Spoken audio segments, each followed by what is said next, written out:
Hello chaps! Rachel here. So I thought I would do a very quick April favourites for this month that has just passed us by. Have I enjoyed April? I haven't hated April. It's been fine. There have been some very good points to April. Shall we leave it there? That might slightly put an end to the whole video if I just ended there. So let's go through the things that have been my favourites this month. First off has been the Revlon Colour Burst Matte Balm in Striking. It's a good name. I love a red lip. I'm not sure how I'm going to be able to do it with the red hair, but you know, it's worth a try. This I really like. I really struggle to find a red lip that I think kind of works with my skin tone, because I fall somewhere between warm and cool. I have a sort of fairly neutral skin tone, so it's not always easy to follow the rules where they say, you know, if you have warmer skin, wear this sort of red. If you have cooler skin, wear this sort of red. Unfortunately, rather than being able to wear all of them, I seem to sort of slightly not be able to wear any of them. I love the Revlon Colour Burst stains anyway, balm stains anyway. I've got a lot of them, but this red I am a huge fan of. I really like the way it makes my lips look. It doesn't dry them out too much. I'd say overall it's a winner. 2 thumbs up from me. Oh, I desperately need this. Still a bit hot. Leave that to cool down. Second off, sticking with beauty, is the Be Prepared primer. I've only got this quite recently, so I'm still not mega familiar with it, but the few times I've used it towards the end of this month, I have been so pleased. I really like this. It's really affordable. You can get it from Superdrug really cheaply, and it really seems to sort of smooth your skin out. Because I have such dry skin, it is moisturising enough so that I'm not getting flaky nastiness. So I'm really impressed for such a cheap primer, particularly because I have tried the Smashbox primer, which the hydrating one specifically, which I've heard is meant to be fantastic, and I've not had a great experience with it. It cost £12 for the tiny little sort of travel size sample bottle. I'm not a fan. I think it hasn't made my makeup stick any better, and actually I think it's dried my skin out quite a lot. So if that may be an unfavourite, maybe I should say that goes in this pile over here that I do not like. Do not like the Smashbox primer, but I've heard from people with oilier skin it's really good. But if you're dry skin type like me, this is better and cheaper, and it smells, doesn't smell great, but it doesn't smell too offensive either, which some primers do, so can recommend. Sticking with beauty for a minute, again, I talked about this in my Get Ready With Me video. This is not something that's new to anyone. I was able to find this really cheaply on eBay, and it is authentic. I have checked, I've watched YouTube videos which are sort of saying this is what a real one looks like and what a fake one looks like. I haven't actually told you what I'm talking about yet, have I? It's the Naked 2 palette, yay! I really like Neutral Eyes, I'm enjoying them a lot lately. This is a lovely palette, and I got it for £12. I've taken the brush out, but as you can see, I've only had this for about a week. Wave to the computer, guys. Do you know what? Even if it is fake, it's really good. The powders are really creamy, but I'm pretty much 100% sure it's real. I think, yeah. And do you know what? I love it. I love it. It's great.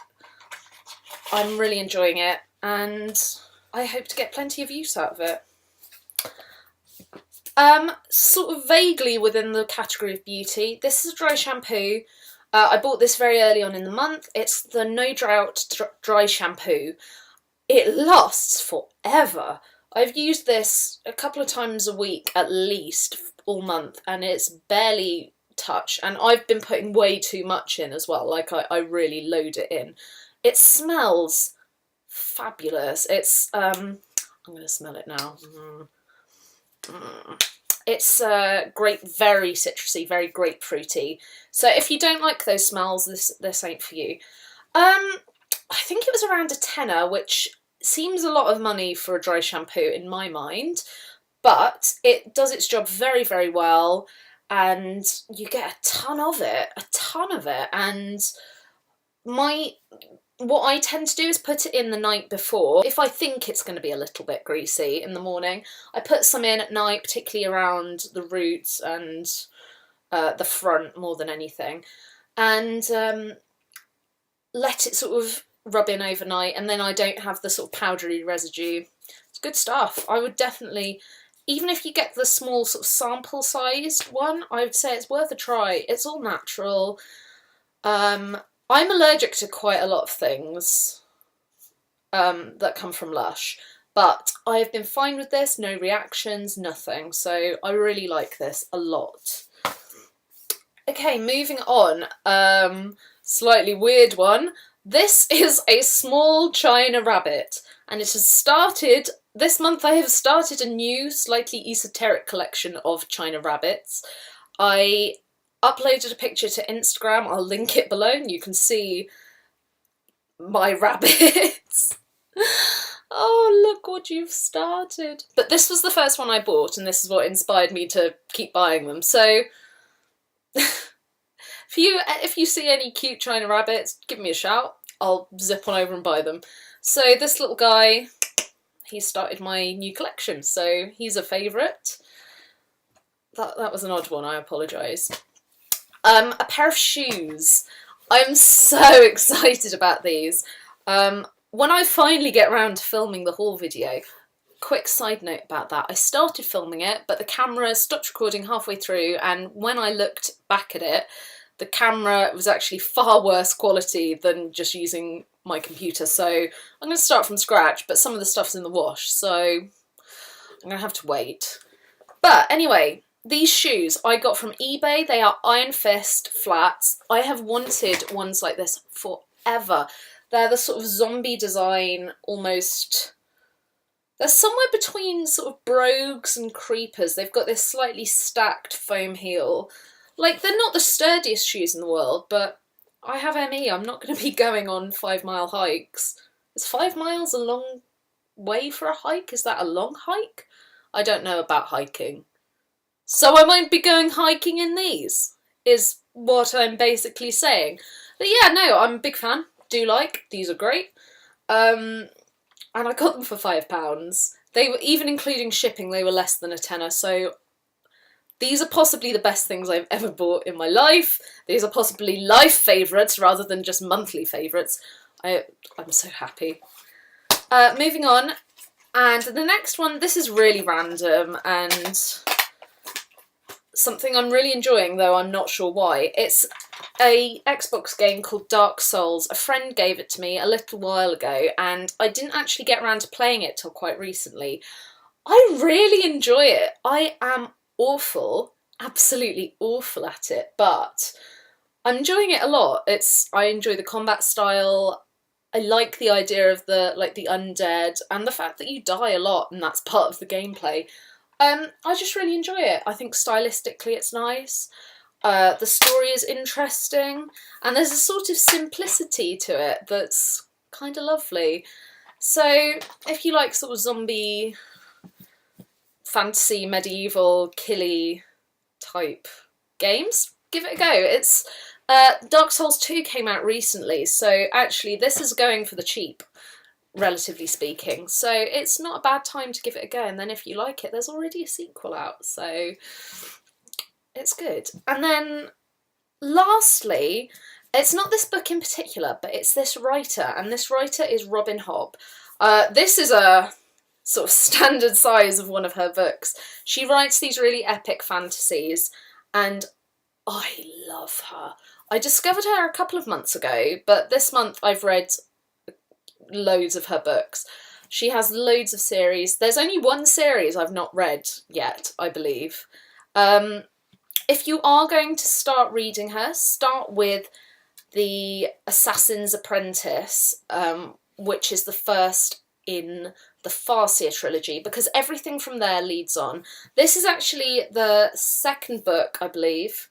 Yeah, the second book of what I would say is the second trilogy, because they're all in the same world, which I think is fascinating.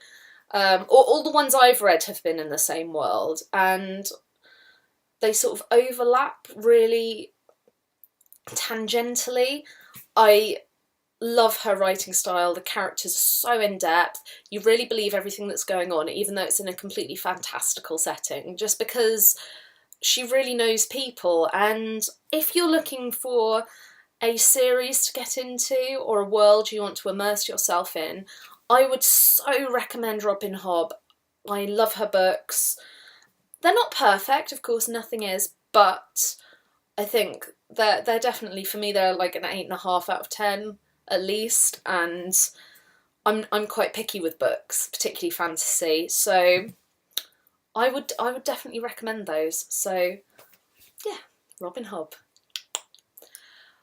Right, so those are my monthly favourites. Time to say goodbye to April, I suppose, and hello to May. May is a month of many deadlines, so I may have to cut down how many videos I film and put up. Thinking about deadlines makes me want tea. Doesn't quite make the terror go away. But yeah, I'll still be filming and I'll still be talking to you lovely people. So if there's anything you want to request, drop me a comment. Please feel free to subscribe or like the video if you've liked what you've seen. And check me out on Facebook or Instagram or Twitter or wherever. I'm always happy to chat, or you can leave me a comment down below. So until next time, my lovelies, cheerio and take care of yourself. Bye!